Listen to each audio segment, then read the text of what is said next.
La guerre des talents, comment la remporter après une acquisition? Un peu comme en amour, le monde des affaires est un jeu de séduction. On cherche à attirer les meilleurs, les plus talentueux. Mais voilà, la compétition est rude. La guerre des talents fait rage. Attirer et retenir les meilleurs profils est un défi.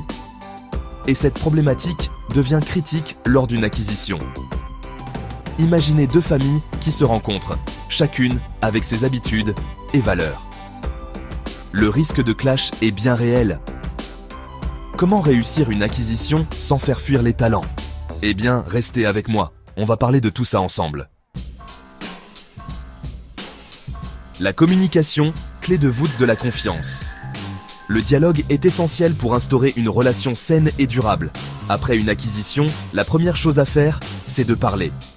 L'une des premières inquiétudes des collaborateurs, c'est l'inconnu. Face à ces questions, le silence est le pire ennemi. Il est donc primordial de communiquer de manière transparente et régulière avec les équipes. L'union fait la force. Impliquez les équipes dans la transition. Une acquisition est une fusion, un nouveau départ. Nouvelles aventures à construire ensemble. Impliquez les collaborateurs dans la transition. On cultive l'amour. Donnez aux équipes l'opportunité de s'exprimer. Ils sont des acteurs de cette nouvelle aventure. Chouchouter les talents rares. Reconnaître et fidéliser les éléments clés. Dans le monde de l'entreprise, c'est pareil. Chaque entreprise possède des talents exceptionnels, des personnes qui contribuent de manière significative à son succès. Il est crucial de les identifier et de les choyer. Cela passe par une reconnaissance de leurs valeurs et, bien sûr, par des conditions de travail et une rémunération à la hauteur de leurs talents. N'oublions jamais, un talent heureux est un talent qui reste. Préserver l'âme de l'entreprise, respecter l'ADN et les valeurs pour les salariés d'une entreprise acquise, c'est un changement difficile. Il est essentiel de respecter l'ADN, la culture et les valeurs. Le changement doit être progressif. Accompagner les équipes dans cette transition. Préserver ce qui faisait la force de leur entreprise. Cultiver l'ambition. Offrir des perspectives d'évolution et de formation. Qui n'a jamais rêvé de grandir, d'apprendre, d'évoluer? Une acquisition peut être perçue comme une opportunité d'évolution pour les salariés.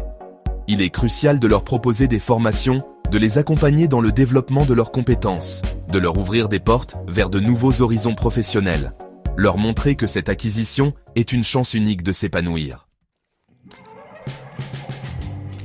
Les managers, chefs d'orchestre de la transition. Les managers guident et accompagnent leurs équipes. Ils sont le lien entre la direction et les équipes. Il est crucial de les former et de les soutenir. Ils maintiennent un climat de confiance. Ce sont eux qui feront vivre cette nouvelle aventure. L'harmonisation des avantages, un gage d'équité. Harmoniser les avantages sociaux est crucial pour éviter l'injustice et la frustration. Trouver un terrain d'entente respecte le travail de chacun. L'acquisition réussie, un mariage d'amour et de raison. Une acquisition réussie, c'est comme une belle histoire d'amour. Ça demande du temps, de la patience et beaucoup de cœur. Oubliez les stratégies froides. Place à la communication et à la bienveillance. En misant sur l'humain, l'acquéreur peut espérer créer une nouvelle dynamique gagnante pour toutes les parties prenantes.